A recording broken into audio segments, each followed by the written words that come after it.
Vamos a pasar a la predicación de la palabra del Señor. Invitamos por acá adelante a nuestro pastor Alex Mendoza y vamos a brindarle un fuerte aplauso al Señor.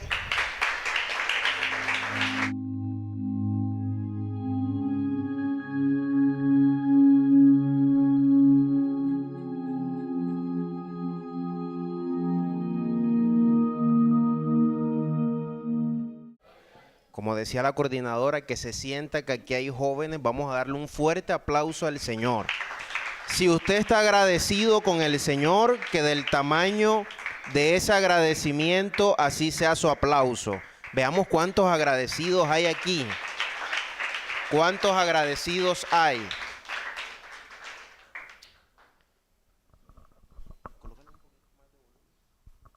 Ok. Nos gozamos de una vez más un culto de jóvenes. Veo muchas caras nuevas, son bienvenidos, les amamos. Pueden venir aquí. Tenemos culto todos los meses, el segundo y cuarto sábado de cada mes. Así que esta comunidad preciosa que se llama Generación José les abraza y les bendice. ¿Cuánto dan un aplauso al Señor por estos jóvenes que nos acompañan y nos visitan el día de hoy? Gloria a Dios. Bueno, es un placer, es un gozo poder estar aquí con ustedes y compartir una palabra de bendición. El tiempo ha transcurrido, quiero ser breve, eso espero, que me tenga paciencia. Y vamos a predicar una enseñanza en el libro de Jueces, capítulo 13, versículo 5. ¿Cuántos vinieron con Biblias? A ver. Bueno, vamos a compartir de lo que tenemos. Hay jóvenes allá atrás, algunos no tienen Biblia. Si podemos conseguir Biblias o compartir las Biblias con ellos, estaría perfecto, para que ellos también lean la Escritura junto con nosotros. Gloria a Dios. Libro de Jueces, podemos ayudar a ubicarlos. Jueces capítulo 13, versículo 5. Y el que lo tenga puede decir un fuerte amén. Y si lo está buscando, diga gloria a Dios. La idea es que todos podamos leer las Escrituras. Libro de Jueces, capítulo 13, versículo 5. ¿Estamos en gloria a Dios o estamos en amén? Gloria a Dios. Vamos a leer las Sagradas Escrituras en el nombre del Padre, del Hijo, de su Santo Espíritu. Y Generación José que está aquí dice... Amén. Dice, pues he aquí que concebirás y darás a luz un ¿qué? Un hijo, y navaja no pasará sobre su cabeza, porque el niño será nazareo a Dios desde su nacimiento, y él comenzará a salvar a Israel de mano de los filisteos. Vamos a leerlo otra vez. Pues he aquí que concebirás y darás a luz ¿a qué? Un hijo. Y navaja no pasará sobre su cabeza, porque el niño será nazareo a Dios desde su nacimiento. Y él comenzará a salvar a Israel de mano de los filisteos. Gloria a Dios. Acompáñeme en una breve oración. Padre que estás en los cielos, te alabamos y te glorificamos.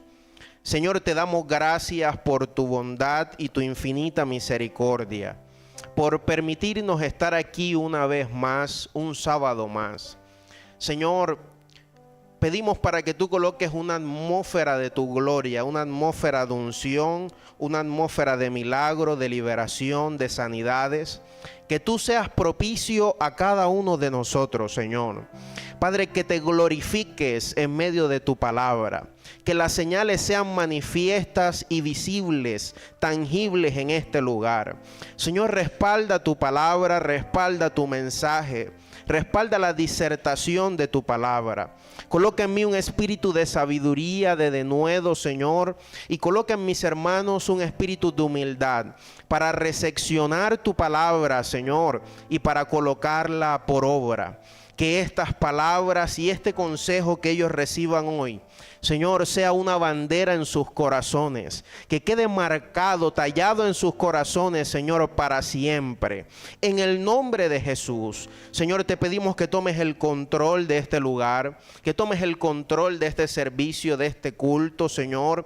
Padre, reprendemos todo ataque del diablo en esta hora, toda retaliación del enemigo, Señor, en el nombre de Jesús la cancelamos por el poder que hay en tu palabra y declaramos, Señor, que tú te glorificarás en esta tarde. En el nombre de Jesús, amén y amén. Ok, quiero pedirle 3 cositas. La primera es que no se distraiga, pellizque a la persona que está a su lado suave y dígale, no te distraigas. La salchipapa viene después, ahora no. Entonces, por un momento vamos a concentrarnos. La idea es que estemos presentes en cuerpo y en pensamiento. Así que la idea no es que usted esté aquí y esté pensando en el Junior, en el Liverpool, en el juego que dejó aplazado, en la serie de Netflix que pausó. Eso puede esperar, pero estos 45 minutos que vamos a estar aquí, vamos a comprometernos a estar atentos. ¿Cuántos dicen amén? Bueno, vamos a ver quiénes hacen ese compromiso. ¿Quiénes levantan sus manos y se comprometen a estar atentos? Ok, veo manos abajo todavía. Ok, es un compromiso, aquí hay cámara, ya le tomamos una foto. Lo segundo es que abra su Biblia.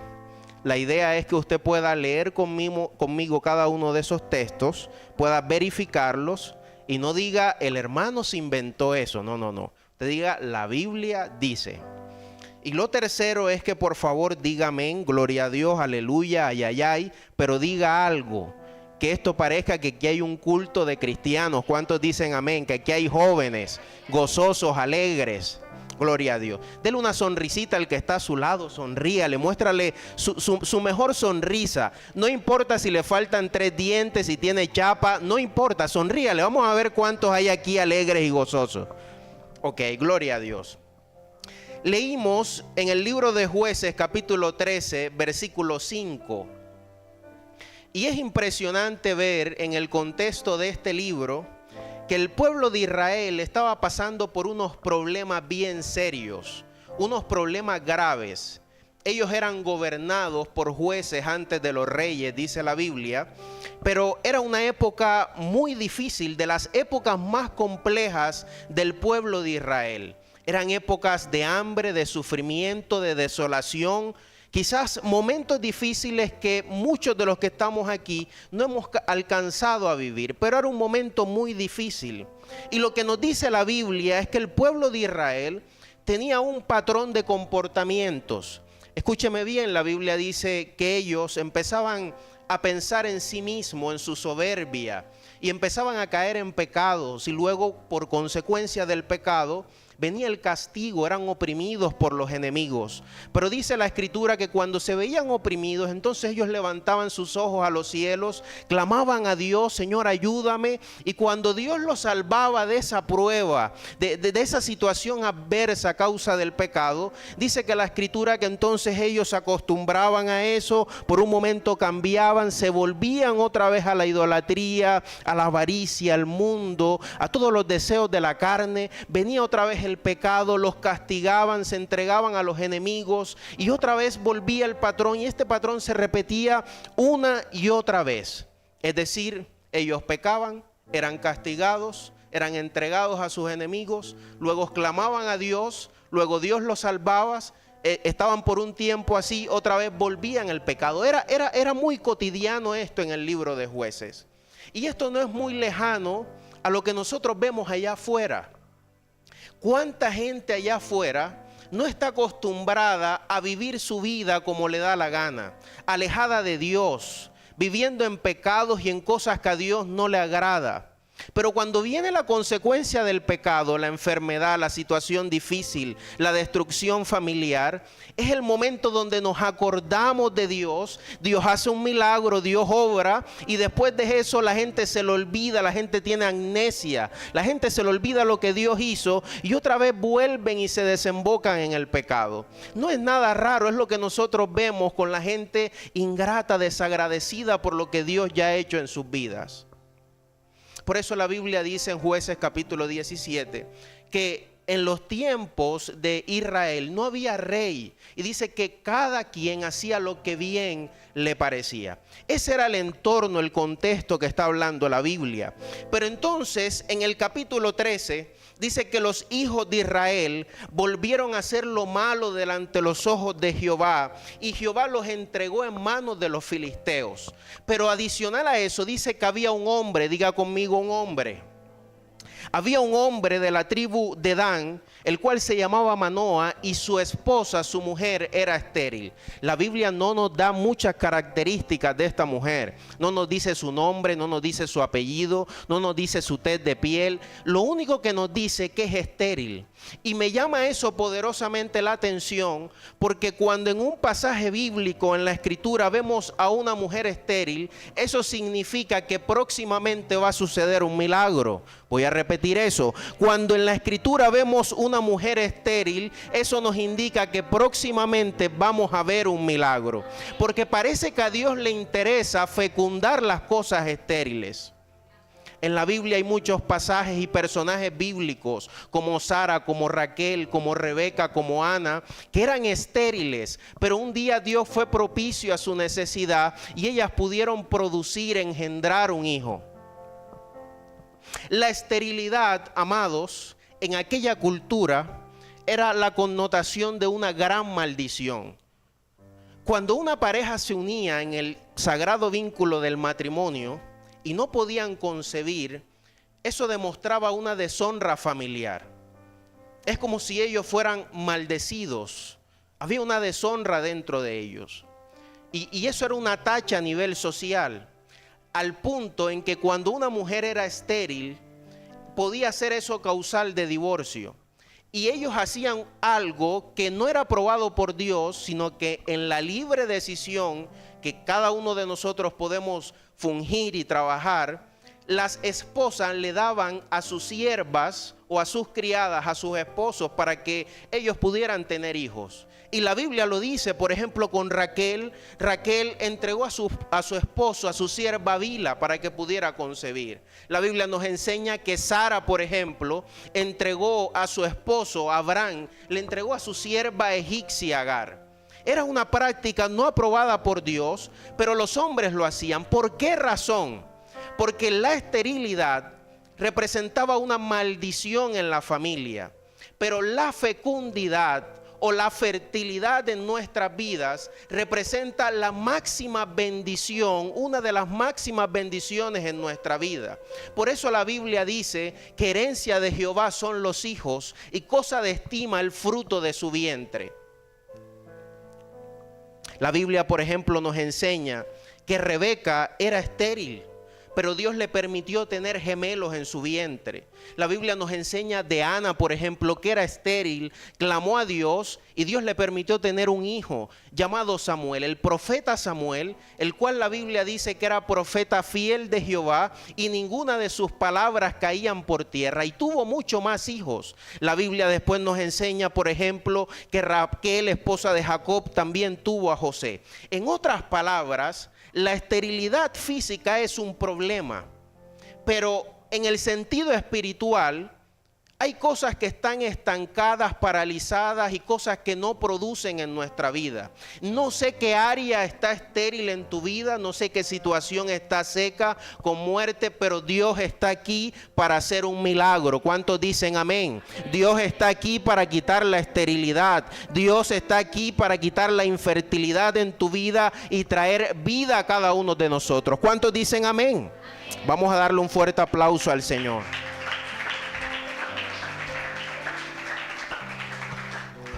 Eso era la introducción. Así que esta mujer que leímos en Jueces capítulo 13 era una mujer estéril. Diga conmigo, estéril. Nunca había tenido hijos.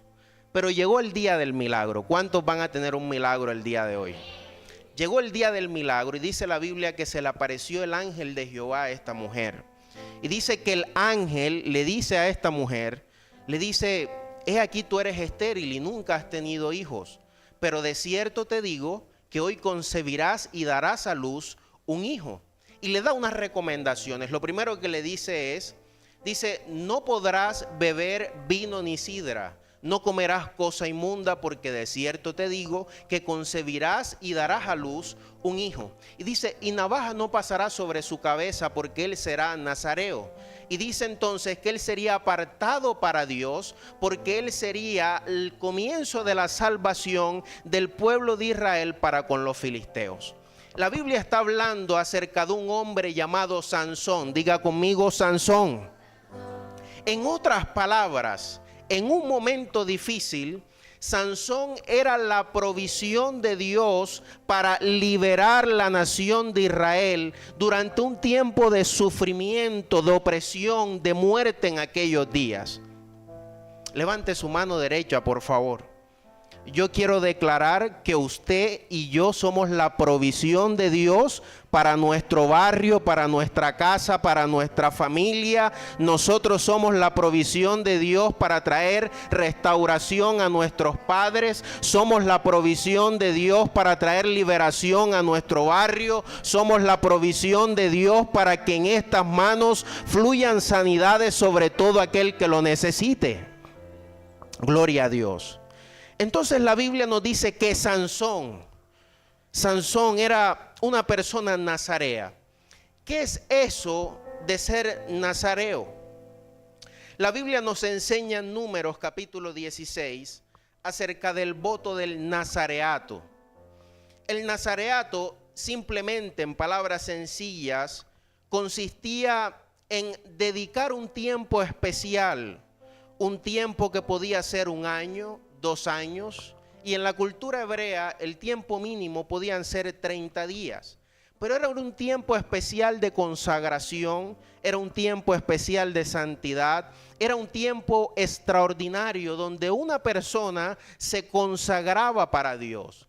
Y dentro de esa santidad y consagración en la que esta persona se guardaba, esta persona no podía beber vino, no podía beber sidra, no podía comer cosa inmunda, incluso no se podía acercar a cuerpos humanos o animales que estuviesen muertos. Si esta persona violaba cada una de esas condiciones, esa persona neutralizaba o detenía su tiempo de consagración. Así que el voto nazareo era simplemente eso, una persona consagrada a Dios. Significaba también separar. Era una persona que según el reglamento de la ley mosaica que está en Números capítulo 6, se dedicaba, se alejaba de ciertas cosas que los separaban de Dios. El nazareo también era definido como una persona elegida. Diga conmigo, yo soy elegido. Una vez más, yo soy elegido. En otras palabras, este hombre llamado Sansón venía desde antes del vientre de su madre con un propósito de consagración, con una obligación de ser santo, consagrado para Dios. La Biblia, por ejemplo, nos dice en Primera de Pedro, capítulo 1, versículo 15, no lo busque, lo voy a leer para usted. Dice, sino como aquel que os llamó es santo, sed también vosotros santos en toda vuestra manera de vivir. Y dice, porque escrito está, sed santos porque yo soy santo. Cuando hablamos entonces del voto nazareo, estamos hablando determinadamente de la santidad. La santidad es la palabra Kedesh en el Antiguo Testamento y en el Nuevo es la palabra agios, que significa apartado. Que significa ser separado. ¿Separado de qué? Del mundo, de las pasiones. Ser separado de la inmundicia, de los antivalores, de la inmoralidad. Ser separado de todo aquello a lo que Dios no le agrada. Es decir, el llamado a ser santos es un llamado a ser separados del uso común y ser reservados para algo especial. Escúcheme bien. Présteme atención a esto. En los bosques del norte de Europa y en Asia hay un animal que se llama armiño. ¿Cómo se llama el animal? Están atentos, eso me gusta. Este animal tiene una piel blanca, pero muy blanca, se mimetiza con la nieve. Es blanca como la nieve del invierno. Y es una piel que es muy costosa. La apariencia de este animal parece una ardilla si usted lo busca en internet. Así que este animal tiene una cualidad muy especial y particular, y es que no le gusta ensuciarse, odia ensuciarse. Así que como su piel es muy blanca y apetecida porque es costosa, los cazadores se aprovechan de esa cualidad especial del armiño y no utilizan trampas, sino que ellos hacen un esfuerzo por buscar su madriguera, por buscar su casa, su habitación, que por lo general vienen siendo ciertas aberturas en las rocas, ciertos huecos en árboles muy secos y viejos. Y cuando encuentran la madriguera del armiño, lo que hacen es ensuciarla.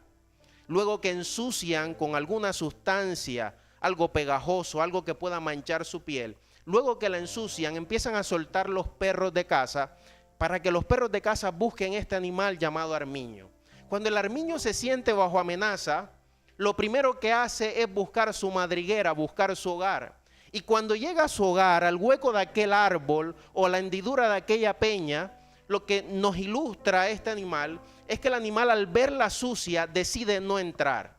Así que los animales, cuando la atacan, la matan, y el armiño prefiere morir puro. Para el armiño es tan importante y vital la pureza que su propia vida. Él prefiere morir antes que su piel sea manchada. ¿Y cuántos de nosotros frente a momentos de presión decidimos mentir? ¿Cuántos de nosotros frente a circunstancias nos manchamos con la mentira? ¿Cuántos de nosotros frente a situaciones adversas nos manchamos con la falsedad? Nos manchamos con el mundo. ¿Cuántos de nosotros por querer encajar con relaciones tóxicas, con amigos que no nos convienen, preferimos mancharnos, decir palabras soeces? ¿Por qué nosotros cuando queremos encajar en cierto grupo con ciertas personas empezamos a manchar nuestra santidad y nuestra consagración? Tenemos mucho por aprenderle al armiño. ¿Cuántos dicen amén? Vamos a darle un aplauso al Señor.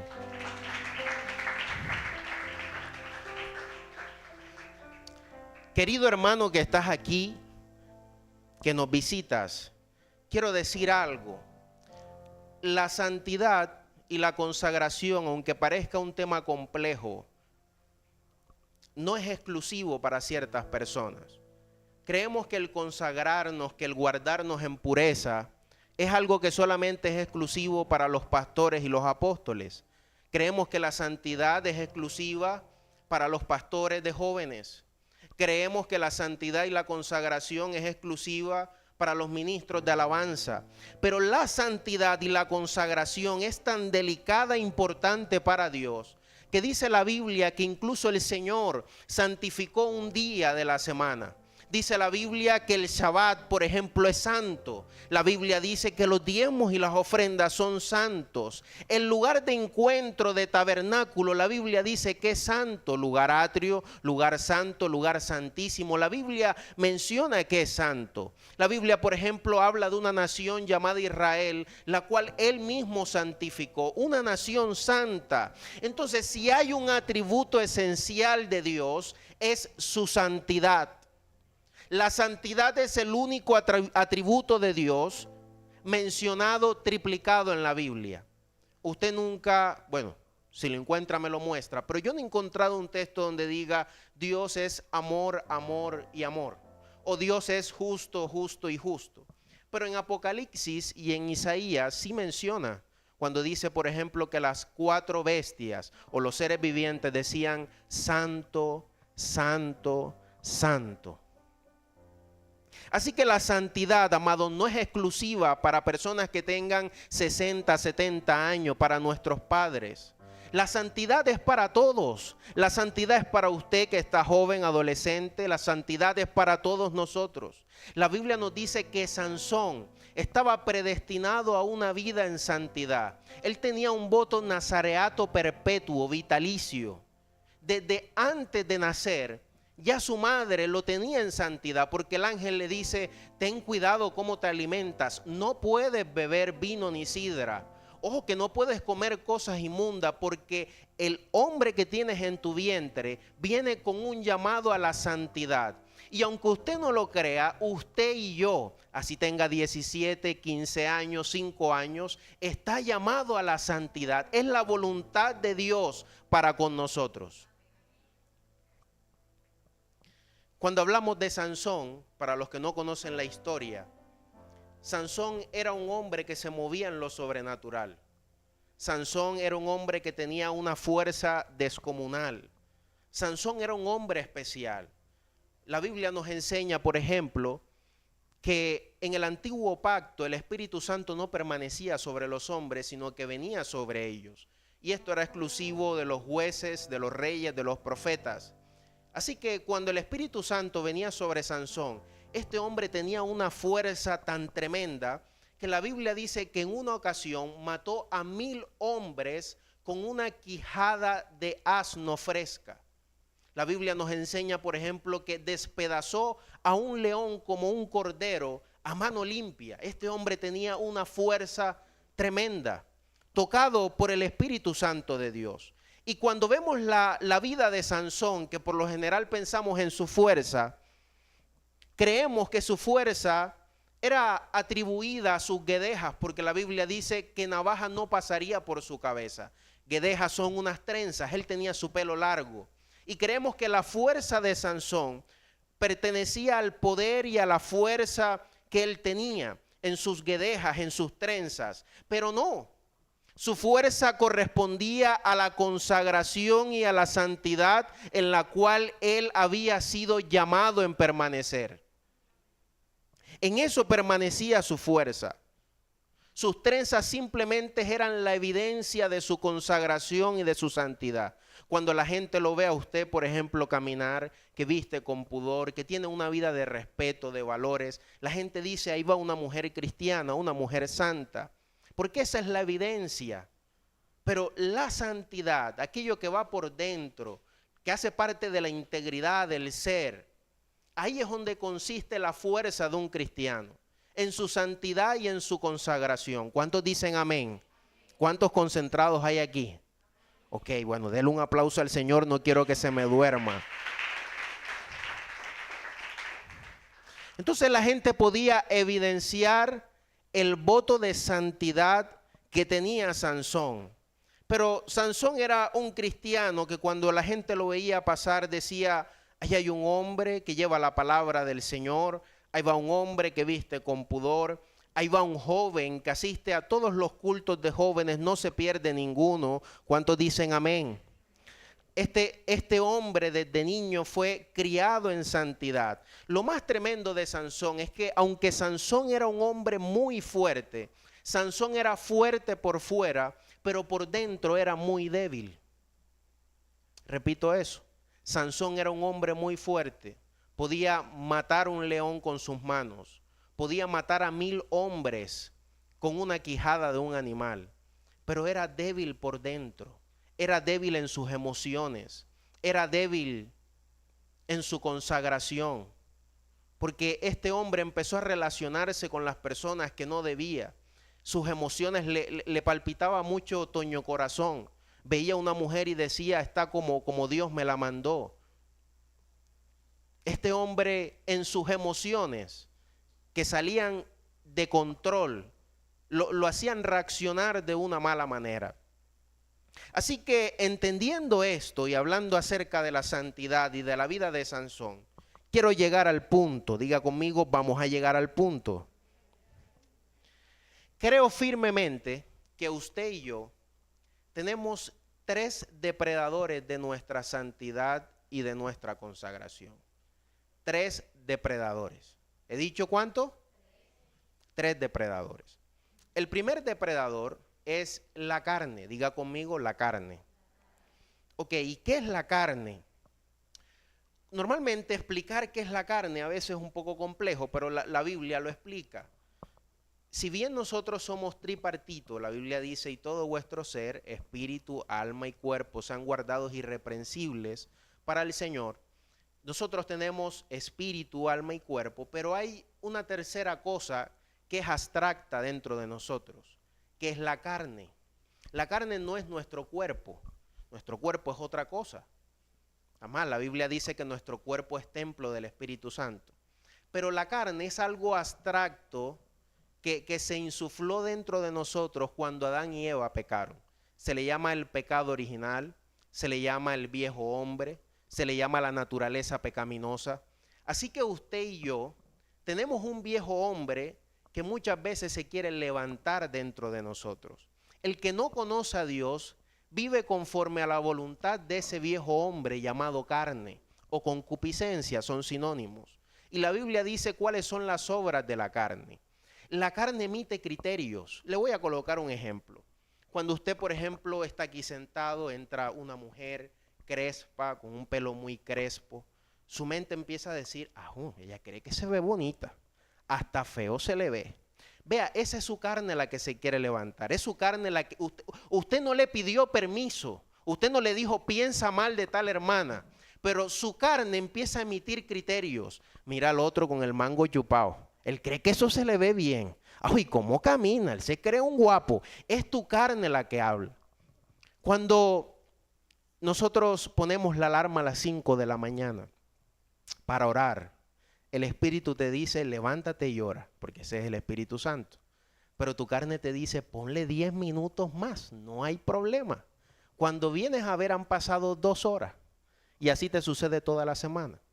Porque dice la Biblia que los deseos de la carne van en contra del Espíritu. Así que la carne siempre tendrá el deseo de hacer lo malo. La carne siempre tendrá el deseo de ponerle el pie a tu amigo y hermano para que caiga. La carne siempre tendrá el deseo que tú seas una persona envidiosa. La carne siempre tendrá el deseo que tú te apartes del Señor. La carne siempre tendrá el deseo que tú hagas lo que no tienes que hacer y lo que no te conviene.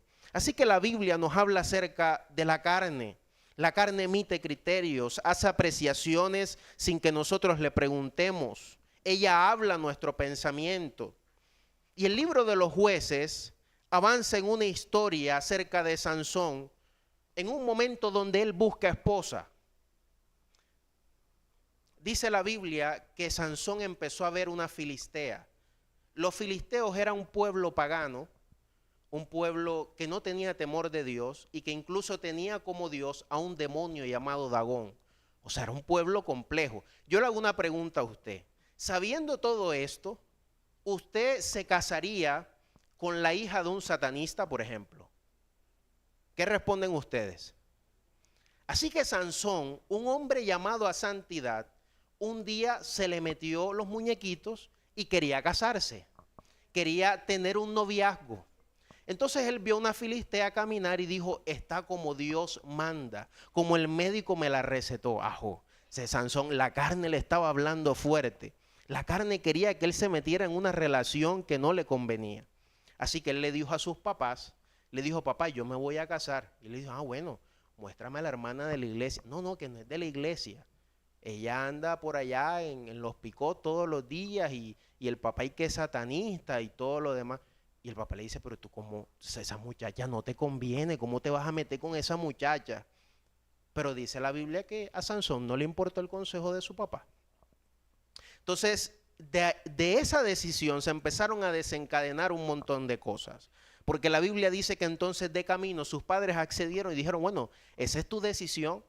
Si tú decides casarte, si tú decides meterte en una relación, cuando no estás preparado para una relación, cuando ni siquiera has estudiado, oye, estudia algo, así sea pavimentación aérea, pero ¿con qué vas a sostener a esa muchacha? Pero Sansón decidió en casarse. Y dice que de camino vio a un león que le quiso atacar. Y Sansón mató al león con sus manos, a mano limpia. Dice que el Espíritu Santo vino sobre él y mató a aquel león. Así que fue donde aquella mujer con la que se casó, que era la filistea, hicieron una fiesta, un banquete. Y cuando regresó, dice la Biblia que él pasó por donde el león estaba muerto. Y sobre el león había miel, dice la Biblia. Así que Sansón tomó aquel panal de miel y empezó a comerlo. Primera infracción, ¿cuál era su voto nazareo? ¿Qué estaba impedido para Sansón? que se acercara a una persona, a un animal muerto. Él no podía ni siquiera tocarle ni acercarse. Y dice la Biblia que se comió aquello que estaba sobre el león y no le dijo a sus padres. Sansón empezó a infringir aquellas cosas que estaban para él prohibidas, que no podía hacer. Empezó a tener los preparativos de aquella relación que no tenía. Sansón empezó a colocar los ojos donde no debía ponerlos, empezó a mirar donde no debía de mirar, empezó a dejarse influenciar por su carne, diciendo precisamente eso, esa filistea me conviene, cuando verdaderamente no le convenía. Capítulo 14, versículo 3 de Jueces, vamos a leerlo. Ahí mismo, el capítulo siguiente, leímos el 13, capítulo 5, ahora vamos a leer el 14, versículo 3. Dice, y su padre y su madre le dijeron, ¿qué le dijeron? No hay mujer entre las hijas de tus hermanos, ni en todo nuestro pueblo, para que vayas tú a tomar mujer de los filisteos incircuncisos. Y Sansón respondió a su padre, tómame esta por mujer, porque ella me agrada. Nosotros a veces como jóvenes queremos volarnos la cerca y cerramos nuestro oído frente a los consejos de nuestros padres. Yo les decía que para una familia, una de las máximas bendiciones son sus hijos. Es decir, que usted y yo somos, después de Jesús, la máxima bendición para nuestros padres.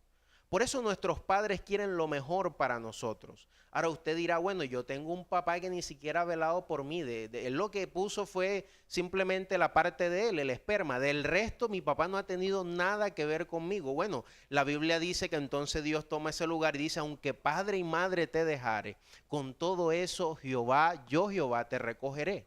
Usted es la máxima bendición para sus padres, por eso le cuidan, por eso le aconsejan. Pero a Sansón esto no le importó. Y dice la Biblia que aunque había pecado, porque hizo lo que no tenía que hacer, dice que se cayó. Había infringido la ley, su voto de santidad, y no lo contó a sus padres. Y qué tremendo es y perjudicial para nosotros cuando tenemos una infracción, cuando hacemos algo malo y nos callamos. Porque eso toma consecuencias. Por ejemplo, la Biblia dice que el rey David dijo, mientras callé se envejecieron mis huesos en mi gemir todo el día. Pero él dice, mi pecado te declararé y no encubriré mi iniquidad. Dice, confesaré mis transgresiones a Jehová y tú perdonaste la maldad de mi pecado. Sansón empezó a pecar y empezó a callarse creyendo que Dios no lo veía. Creyendo que como sus padres ya no lo veían, pues no importaba. Pero Dios estaba viendo todo lo que Sansón estaba haciendo. Aquel noviecito y noviecita con la que él hablaba con esta mujer en las noches a la 1 de la madrugada, 12 de la medianoche, él creía que sus papás no veían el chat, pero resulta que los ojos de Jehová recorren toda la tierra y decían, esta muchacha y este muchacho son tremendos. Él no puede hacer eso, pero lo está haciendo. ¿Usted está aquí o ya se fue? Mire este escenario. Traspolando esta idea, la Biblia habla de un hombre llamado José. José estaba en casa de Potifar. Así que en José, en un joven como usted, Potifar le había dado gobierno, le había dado autoridad, le había dado poder. Él tenía el poder de tomar una decisión, de decir tomen aquí, pongan acá. Tenía riqueza, José tenía autoridad, gobierno. Es como decir un ministro, por ejemplo, de justicia. Algo así era José. Así que la esposa de Potifar,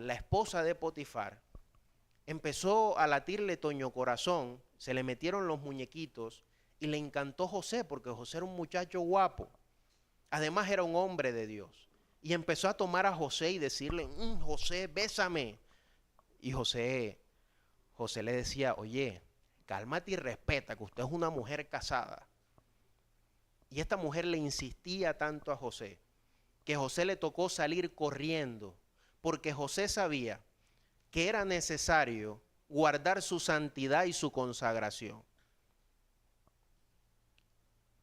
José le pasó como el armiño. Él prefirió salir de esa situación, aunque después le costó porque esta mujer mintió. Pero él prefería dejar su vida ahí mismo que contaminarse.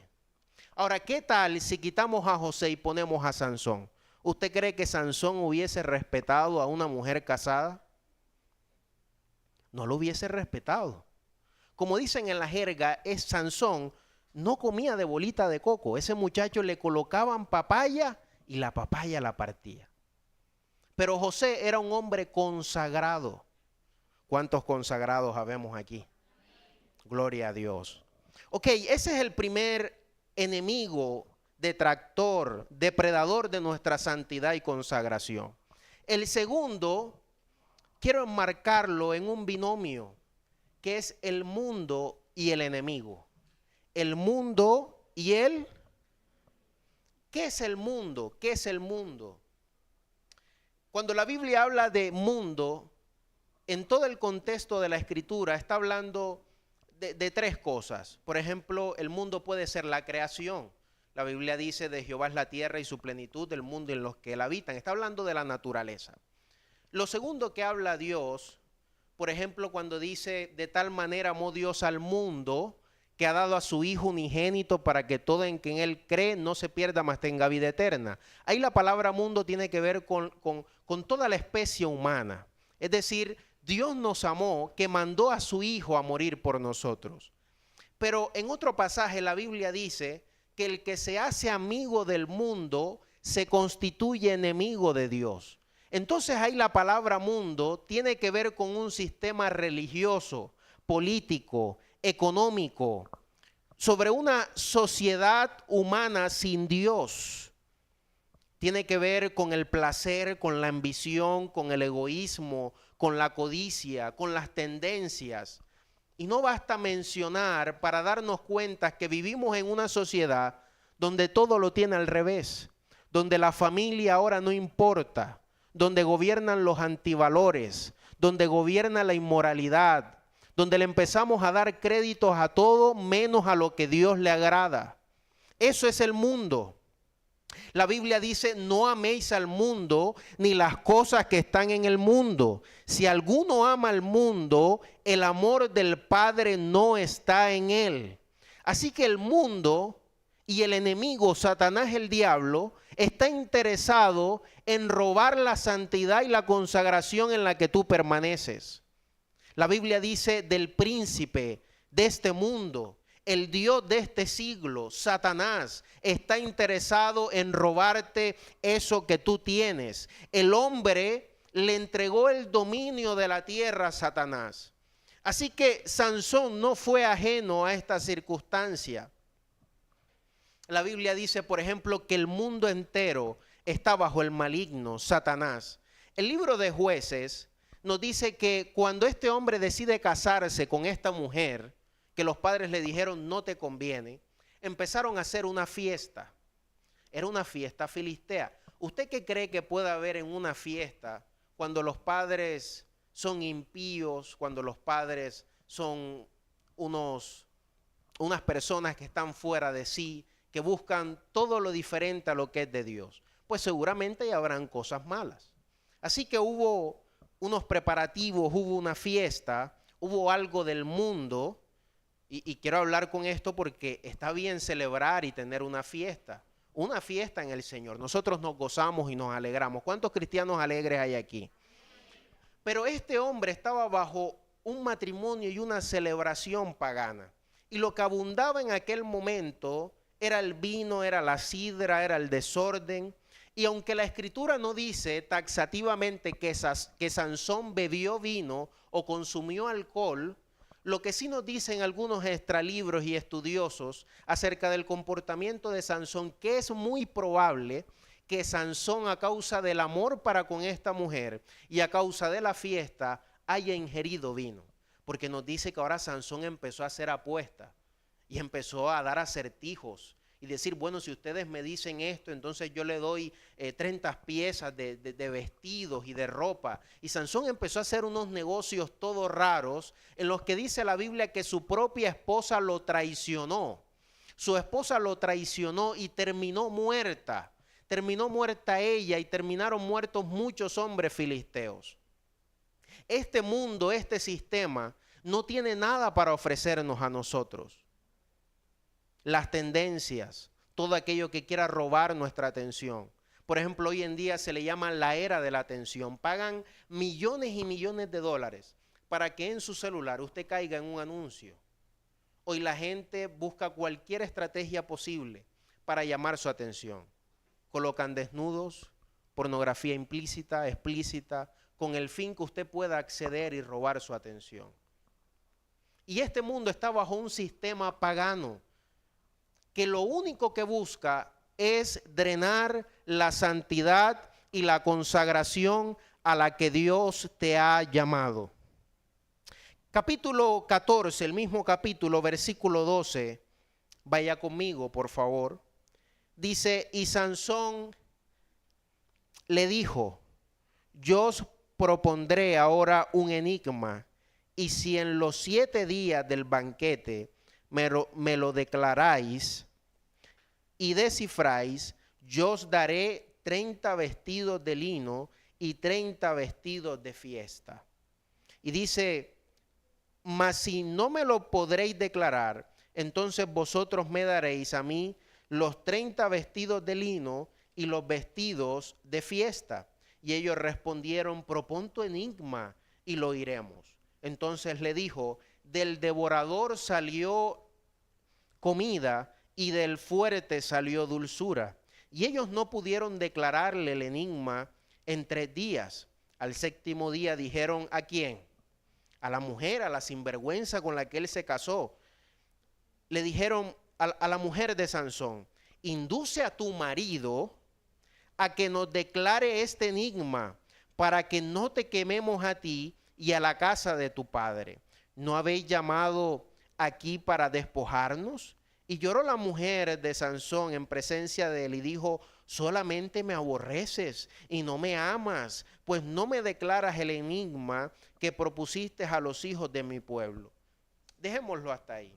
Entonces miren cómo Sansón, frente a las dulces palabras de aquella mujer que no le convenía, cedió y dice que furioso Sansón mató a 30 filisteos y entregó sus posesiones a los que habían resuelto el acertijo. Sansón no guardó su identidad, su carácter. Sansón empezó a hacer un lastre, cayendo en pecado tras pecado. Por ejemplo, la Biblia nos habla de otro escenario, de un hombre llamado Daniel. La Biblia dice que Daniel, cuando el pueblo de Israel estaba subyugado bajo el pueblo de Babilonia, dice la Biblia que Daniel decidió no contaminarse de la comida del rey. ¿Cuántos están aquí que no van a negociar su santidad y su consagración? Que dirán, yo no comeré de la comida del rey, no comeré de lo que el mundo está ofreciendo, yo me guardo en santidad y consagración para el Señor. ¿Cuántos dicen amén? Ok. Daniel capítulo 1, versículo 3, dice, Daniel propuso en su corazón no contaminarse con la porción de la comida del rey, ni con el vino que él bebía. Una de las características de un hombre de Dios es su carácter. Es su carácter, el carácter que se forja en momentos difíciles donde permanece la santidad y la consagración, su resiliencia, su determinación. En eso hace parte ser consagrado y ser santo. Entonces decíamos que eran 3 detractores, 3 cosas depredadores de nuestra santidad. El primero, ¿cuál fue?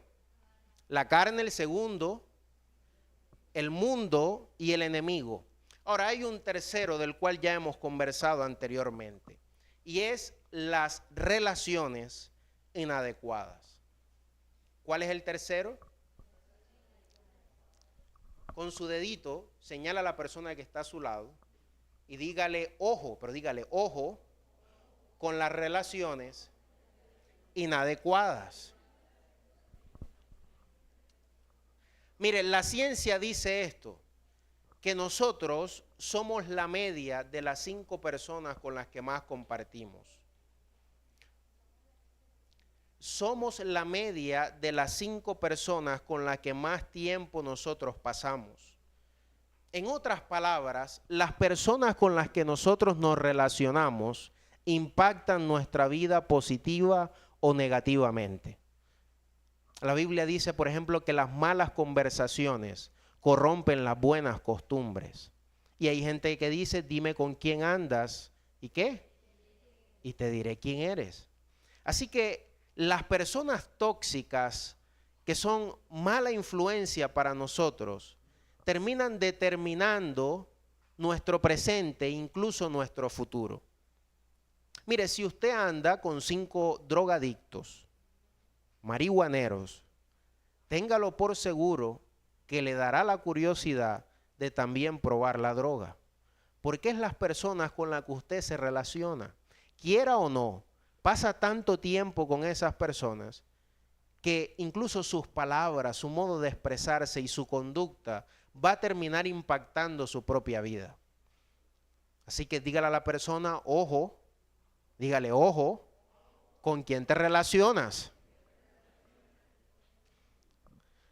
Sansón empezó a relacionarse con las personas incorrectas.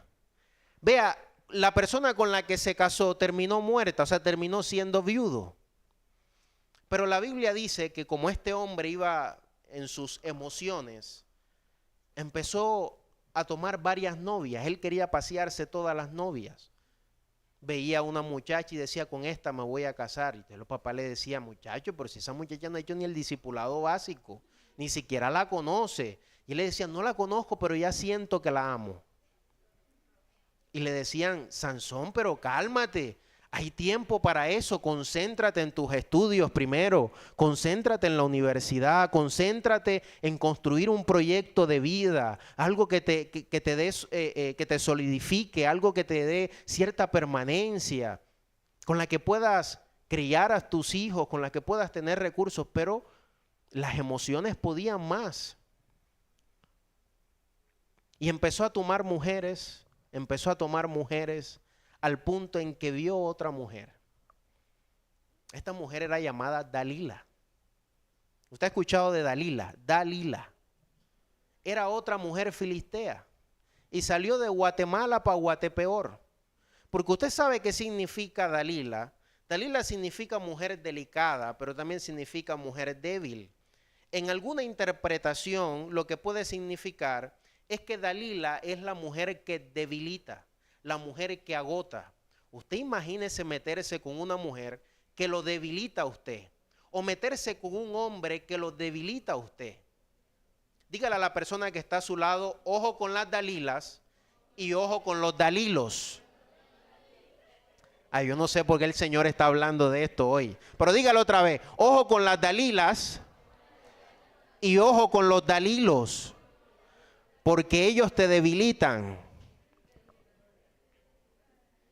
Así que Sansón empezó a vivir conforme a sus emociones. Un día le gustaba la mujer de ojos azules, otro día le gustaba la morena, otro día le gustaba la mujer de rizos, otro día le gustaba la mujer de pelo lacio. Sansón empezó se creía Romeo y entonces eso era un caníbal. Él iba mirando lo que se movía, eso iba, porque empezó a vivir conforme a sus emociones y empezó a relacionarse con las personas que no debían. Empezó a tomar yugo desigual. Diga conmigo, yugo desigual. ¿Por qué yugo desigual? Présteme atención. El yugo era una herramienta de madera que la utilizaban para unir 2 animales. Y esta herramienta, por ejemplo, se la colocaban a 2 bueyes, unía a los bueyes para que ellos pudieran arar la tierra. Es decir, que el yugo era para que ellos fueran en una misma dirección, en una misma visión, trabajaban juntos. Pero nuestro Dios, que es tan sabio, en la ley, en la misma ley, y protegiendo a los animales, el Señor prohibió que se colocaran animales de diferente fuerza, de diferente condición y de diferente estatura. Es decir, era prohibido por la ley que usted colocara un buey con una oveja. Eso era imposible, porque tarde que temprano, cuando se colocaba un yugo desigual, alguno de los dos morían. En otras palabras, si usted une un buey con una oveja, ¿quién cree que va a morir? La oveja. Así que normalmente cuando una persona se une en yugo desigual, que no siempre estamos hablando de relaciones amorosas, también de relaciones de amistad, de negocios, cuando nos unimos con el grupo malicioso, podemos morir incluso, y no estoy hablando necesariamente de una muerte física, aunque hoy vemos casos así, personas que andan con otras personas que tienen otro tipo de diligencias y terminan afectados, porque el yugo desigual termina trayendo muerte en nuestras vidas. Y fue lo que pasó con Sansón. Sansón se unió a una mujer que lo debilitaba, empezó a andar con quien no debía andar. Y segunda de Corintios capítulo 6 versículo 14 dice: no os unáis a yugo desigual con los incrédulos, porque ¿qué compañerismo tiene la justicia con la injusticia? ¿Y qué comunión la luz con las tinieblas? En otras palabras, lo que Dios dice es: ¿qué haces teniendo tú de amigo a alguien que no te conviene? ¿Qué haces tú teniendo de amigo a alguien que es drogadicto, que anda en la delincuencia? A alguien que lo que vive es murmurando, hablando mal del otro. ¿Tú qué haces unido con una persona de esa? Si persistes en esa comunión, en esa relación vinculante, terminarás muerto o siendo como él. Dígale una vez más a la persona que está a su lado: ojo, ¿con quién te relacionas? Ok, quiero ir terminando. ¿Cuántos de ustedes han entendido el mensaje? Ok. Todos sabemos en la Biblia cómo terminó Sansón. Mire, Sansón, después que se metió con esta mujer, que era una mala relación, por eso le quiero decir algo. Si usted no presta atención con quién se une, su unión determina su éxito o su fracaso. La persona que usted toma para vivir con ella toda su vida determina su éxito o determina su fracaso. Y Sansón decidió en una mujer impía llamada Dalila. Y esta mujer, la cual él le entregó su corazón, le decía todos los días: ay, pero dime en qué consiste tu fuerza, en qué consiste el poder que tú tienes. Y Sansón le dilató la respuesta por varias ocasiones. Pero en una última ocasión, Sansón desnudó su corazón delante de ella. Y dice la Biblia que esta mujer le avisó a los filisteos. Y los filisteos, que le tenían rabia a Sansón, porque recuerde que Sansón había matado a 30 hombres filisteos en una fiesta, y después mató a 1000 hombres con la quijada de un asno. Así que los filisteos odiaban a Sansón, querían matarlo.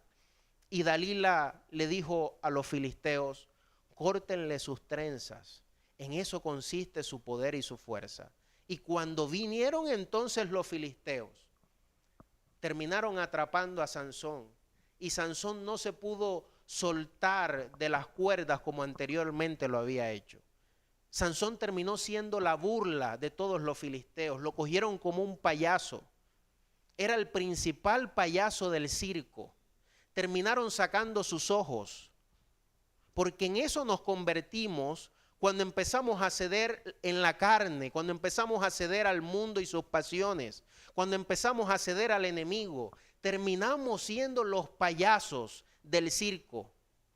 Hicieron escarnio de un hombre que estaba llamado a la santidad y la consagración. Todo el mundo terminó burlándose de Sansón. Aquel que habían visto que tenía poder, autoridad, fuerza, que había nacido con un voto de consagración y santidad, ahora su final era un final vergonzoso. La gente se burlaba de él. Terminaron sacando sus ojos, fue escarnio. Lo que empezó como un comienzo glorioso terminó siendo una gran vergüenza. Bien decimos nosotros que la vida cristiana consiste no solo en cómo se comienza, sino en cómo se termina. Una generación que impacta es una generación diferente. Usted es una generación diferente. Usted está llamado a marcar la diferencia. Usted está llamado a ser el ejemplo de su barrio, de la ciudad, del gobierno, del país. Usted está llamado a cobrar valor otra vez y respaldar los principios, respaldar la palabra del Señor, respaldar los valores. Usted está llamado a ser una generación diferente. Si hay algo que nos complica la vida a nosotros como jóvenes, es no conocer nuestra identidad. Y usted que está aquí, Dios lo hizo perfecto, lo llamó a la perfección. La Biblia dice que con una sola ofrenda hizo perfecto para siempre a los santificados. Es decir, que la Biblia nos llama perfectos. Ahora, cuando nosotros decimos perfectos, normalmente pensamos en la perfección suprema. Y esa perfección suprema solo la tiene Dios. Pero Dios nos llama perfectos. Entonces, ¿a qué se refiere el término perfección? El término perfección simplemente significa ser diferentes. Es decir, usted y yo somos perfectos, que a veces nos equivocamos, pero somos perfectos. Entonces, cuando no entendemos nuestra identidad, cuando asumimos que somos pecadores y tenemos esa identidad en nuestra mente, entonces vivimos como pecadores. Pero cuando tomas la identidad que Dios te da como perfecto, empiezas a vivir como lo que eres, como un hombre perfecto. Y la perfección, la santidad, el ser una generación diferente es un mandamiento. La Biblia dice, por ejemplo, perfecto serás en tu generación. La Biblia llamó a Noé como un hombre perfecto, aunque se equivocó, Dios lo llamó perfecto. Entonces, ¿cuántos aquí vamos a hacer un compromiso de verdad? Y vamos a decir, Señor, yo sé que me has hecho un llamado a santidad y un llamado a ser diferente. ¿Cuántos vamos a decir eso? Que tenemos un llamado a ser diferentes. A ser diferentes a las personas que van contra la corriente, que van contra los preceptos de Dios.